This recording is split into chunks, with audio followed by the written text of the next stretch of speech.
Normally at our meetings, what we do is I'll give 3 raps with a gavel. That just stands everybody up.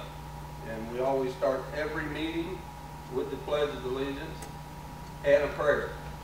So if everybody's ready, let's see the deacon. Please present the flag of our country. I pledge allegiance to the flag of the United States of America and to the republic for which it stands, one nation, under God, indivisible, with liberty and justice for all. Brother Chaplain, lead us in prayer. Almighty Father of us all, humbly we ask thy blessings upon this symbol of our land, our homes, our liberties. More especially, we beseech thee to open our eyes that we may more fully enshrine within our hearts the heritage which is ours, the value of our liberties, the glory of that symbol before which we bow in reverence, only less than that which we kneel to thee. Suffer us all to put anew in our hearts, as you put into our lips, an undying devotion to the flag which stands for the America we love. Amen. So let it be. Welcome this evening. We appreciate all of you guys coming out. And Marion Dunn Lodge and Ron Hardy, myself, and all the brothers here welcome you. And this is my 4th year, I think, doing the open house. And each year it gets better and better, I think, because we get more information to give the public, more breakthroughs, more fun things to share. I'm Bill Ramsey, and I practice here in Ocala. I'm an optometrist, and I'm a Freemason. My grandfather was a Freemason. Both of my sons are Freemasons. My oldest one, Marshall, who's 23, and my younger one, who's 19, who's at home with our dogs. Couldn't make it. They're also new Freemasons. Okay. So let's move on here. We'll talk a little bit about Marion Dunn Lodge for a moment. The lodge has been around 165 years, and I know a couple of you old guys can attest to that because that's almost as Jarvis here, 161. Anyway, so we've been around a little while. Not this building, obviously. This was built in the 70s, I believe. 74, there we go. Thank you. And we do good things for the community, and let's talk about that. You know, everybody knows about Freemasonry, or they think they do, because of books and movies. Right, Barb? I mean, you guys have seen the movies. Y'all have seen National Treasure, Da Vinci Code. So you think you know a little bit about us, and the Illuminati and all those things. Well, we'll talk about that. We'll see what you really know. In movies, there's about 94 movies out there that you can look at, and there's Masonic references in there very subtly. For example, a ring. See the Masonic ring in Aliens? And Masonic rings and symbols, there we go, Da Vinci Code. See that behind Tom Hanks? And actually, that wasn't in the movie. They did that only in the marketing pieces for the movie. So in the real movie, that Masonic symbol is not even in there. Don't know why, but they did. Domino. So, and 4 times in the League of Extraordinary Gentlemen. Everybody's seen that movie with Sean Connery. It kind of flopped. Yeah. Anyway. Mad Max. And they do this because people just don't know quite enough about Freemasonry. They think it's something cool, something unique, something spooky maybe. They don't really know. So it's used a lot. You know, National Treasure 8 times. So, and Peggy Sue, you know, we've got a little thing there, and Short Circuit. I mean, I can go on and on and on. Again, 90 of these. True Grit, the recent True Grit movie. Masonic square and compasses. Square and compasses mean something to us. They tell us how to run our lives, how to relate to other people, how to interact with people. It's something that means something very much to us. So when I see a square and compasses in someone else's ring, it means something to me a little differently than it does the average person. That's one of our secrets. Not going to tell you what it is, but it's a secret. Again, we own the night. So let's talk a little bit. So, who are Freemasons? What are Freemasonry? How do we change lives? And what makes a man a Freemason? What is it that makes us different than everybody else, perhaps? And how can someone benefit by joining Freemasonry? We'll discuss those points. We've got let's see, a little over 5 million members worldwide, 1.3 million in the United States. We're in 164 countries. Okay. So when you look at Freemasons, you know, who are they? Well, you don't know us from anybody else in the street except maybe our rings, but we might be your uncle, your grandfather, your nephew, your brother, you know, men around the country. And here, I mean, here's some occupations. I mean, accountants, car repairmen, car salesmen, rabbis, doctors. It doesn't matter, any occupation. You don't have to be a social elitist. You don't have to be a ditch digger. You can be anybody. We all come together here in this lodge and meet, we call it on the level. No one's any better than anybody else. We're all the same, right? Right. Okay. So quiz time. How many presidents? And no, y'all don't say the answers. Go guessed only. Y'all know how many presidents were Freemasons? Carrabba's man? First clue. You'd be surprised. Bam! 14! And 11. There you go. 11. Yeah. You were way to guess on that, Martha. And here are a few of them. First one was George Washington. Gee whiz. Who'd have thought, huh? Last one that I know of is Gerald Ford. Declaration of Independence. How many signers of the Declaration were Freemasons? Just a quick little easy answer. What do you think? 11. So everybody says 9. Ooh, interesting fact, huh? And you'll probably know a couple of them, like Ben Franklin, John Hancock, right? Yes, Ben Franklin was a Freemason. So where did Freemasonry come from? Well, we can kind of look back and say that stonemasonry, you know, the guys that built these beautiful buildings and churches in the 1600s, 1500s, the stonemasons made these great, big, beautiful, ornate buildings, and they were very trained, very educated men in their craft. And they would take people under their wing and teach them the same thing.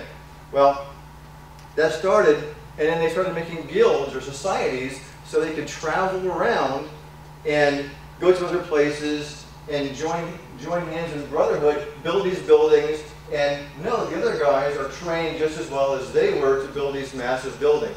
I mean, can you imagine making a huge church cathedral that was commissioned, and the other guy next to you didn't know what he was doing, and the building collapsed and killed people? Okay? So you want to have someone, you know, that's going to be next to you doing their job, and it knows what they're doing. So they just design these guilds and societies to keep all this education amongst themselves, to know each other from other people.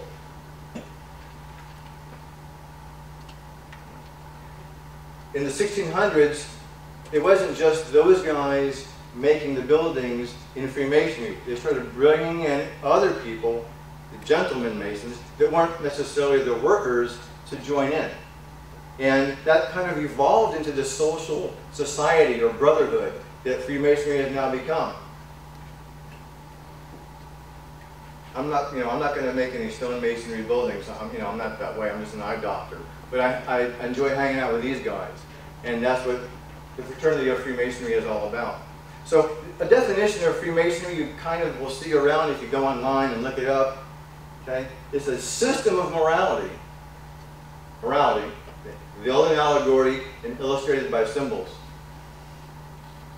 Okay, so that just means that we look at things, our symbols, and know things that you don't know necessarily. And that's all part of our training in morality and the things that we do. According to records, Freemasonry began as far as the first initiation in 1641. And then the first Grand Lodge, which was the governing body of lodges, was founded in England in 1717. And it kind of spread then to the United States and other countries. But that's, it was going on obviously before that time, but that was the first recorded time that we have. So it's been around a little while. Now, people ask, is Freemasonry a religion? Everybody asks me that for some reason when I talk to them. And it's no, it's not a religion. We honor God, and everybody honors their own God in their own way. You just can't be an atheist to be a Mason. You have to believe in God one way or another. You can be Jewish, you can be a Catholic, you can be Presbyterian. Makes no difference. Okay? You can believe in the Great Pumpkin. If the Great Pumpkin's your God, and hey, he brings pumpkins every year to kids or whatever, that's your God, then that's fine. So Freemasons worship God. I mean, we acknowledge God. That's in the things we do. We uphold the Constitution. We take an oath to help other Masons. And people have asked me, gee, helping other Masons, does that mean that you get deals every time you buy a car from a Mason? No, that's not what we're about. It's helping in times of distress. We help each other out. Okay? I mean, sure, I see these guys for their eyes, for example, but it's not like I give them free eye care. They know me and they come to me. So Freemasonry, teaches us to lead virtuous lives, and a lot of us understand what virtuous lives mean. Some people don't, and it's just really something we'll talk about more in a moment about morality and living a virtuous life. And one of the main things, I highlighted that because we do charitable deeds. We do charitable good. So, you ready for our secret? Yes. Sure, why not? Here's our secret. Let's unlock the door. Okay. We change lives in ways that people don't normally talk about. You don't hear about us. And our secret is we do charitable things that people have no clue what we do. We donate $2 million a day in the United States alone to charitable causes. And it's not just Freemasons like the gentleman here and myself. It also the appendant organizations, the Rainbow Girls, the Demon Lake Boys, Amaranth, Eastern Star, Scottish Rite, York Rite. They're all parts of Freemasonry, and they all have Freemasons in them or relatives of Freemasons or spouses. But all these organizations together, we pool our resources and our good, and we are able to do fundraisers and charitable drives and donate money to causes, and we'll talk about that in just a moment. But that's a pretty good number, though. $2 million a day, a day, one day, $2 million. You don't hear about that. You ever had a story about that? I didn't know that. Anyway, so for example, here at Marion Dunn Lodge, this is just this lodge. In 2012, we helped raise $17,000 for the Special Olympics. The woman who came in earlier that dropped off some stuff and ran out, that's Connie, and she actually helps run the Special Olympics of Marion County. And it's a great organization, but we helped them out. We helped them raise $17,000 in 2012. And Special Olympians use uniforms, they travel, they need equipment, and that's why we raise the money, is to help them out for that. The Florida Masonic Child ID program, which you may have heard of, you may see us at Walmart, at the mall perhaps, and we do screenings for children with video cameras. We take video of their voice and give the parents a burned DVD of that to give to the police if their child is missing. It has fingerprints on it also. And we don't keep any of the information. We record it, give it to the parents, and when you lose the information, it's destroyed. And it has saved kids. Can't give specifics because of their minors, but it has worked. Our lodge, we donate, about 1,000 meals a year to 1,200 meals a year. We feed 4 times a year people at the soup kitchen, the Brothers Keeper, and we routinely, and almost every month, will deliver food to the women's abuse shelter here in Ocala. I'm the one who usually brings it when you see something about it. We also have the Adopted Teacher Program here at Marion Dunn. We sponsor teachers. We give them money because, Lord knows, they don't get enough money where they are with the school board, perhaps, to buy stuff for their kids they need. Kids need glue, paper, scissors, whatever. We donate money for them for that. We also help with veterans. We also we sponsor families, veterans. We also help pay for the honors flight. That's flying the veterans up to Washington, D.C., to the Veterans Wall.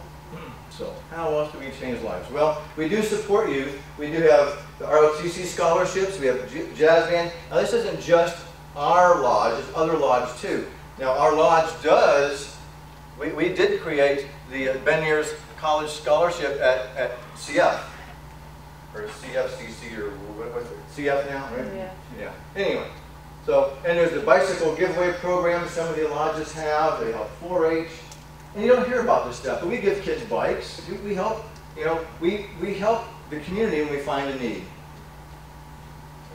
Tom Kilkenny isn't a member of this lodge. He runs another lodge in the area.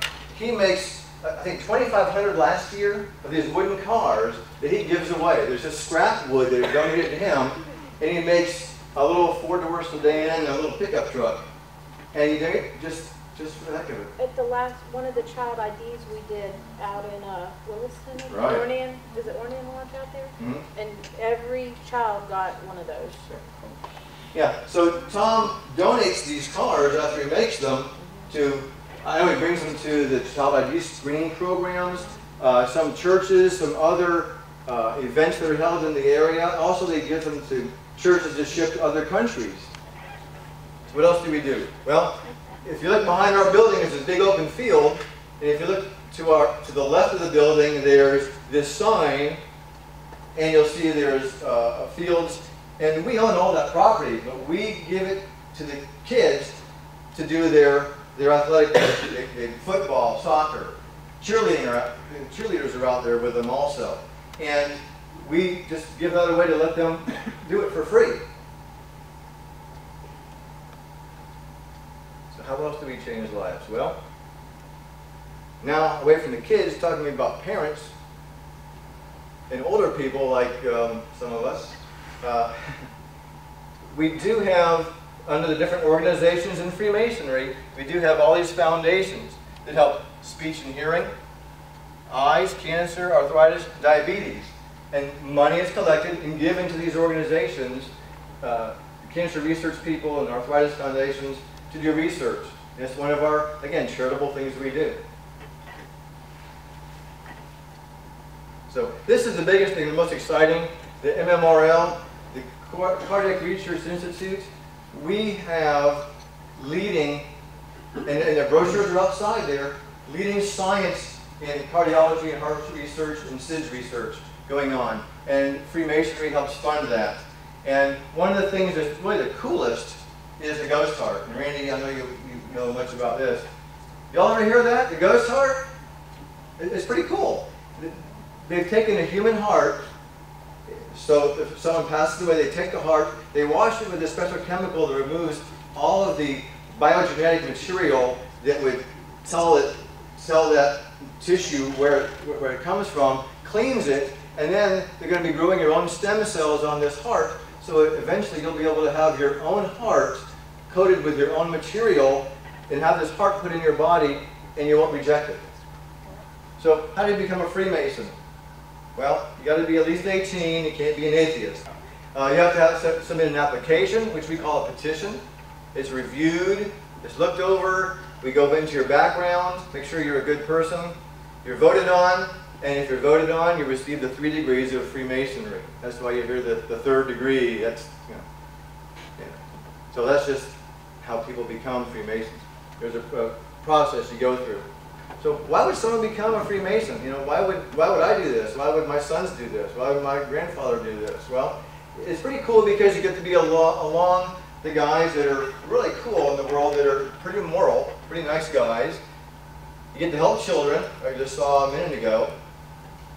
You get to go anywhere in the world, you know, in 164 countries, and anyone that's a Freemason, you instantly have a rapport with them. It's pretty cool. I can trust my wife and my kids with any of these guys. You can learn self-improvement, develop speaking skills like I'm trying to do, and you help the community, as you've seen. There's things that we do, again, like the park here, or helping the women's, the battered abuse women's shelter.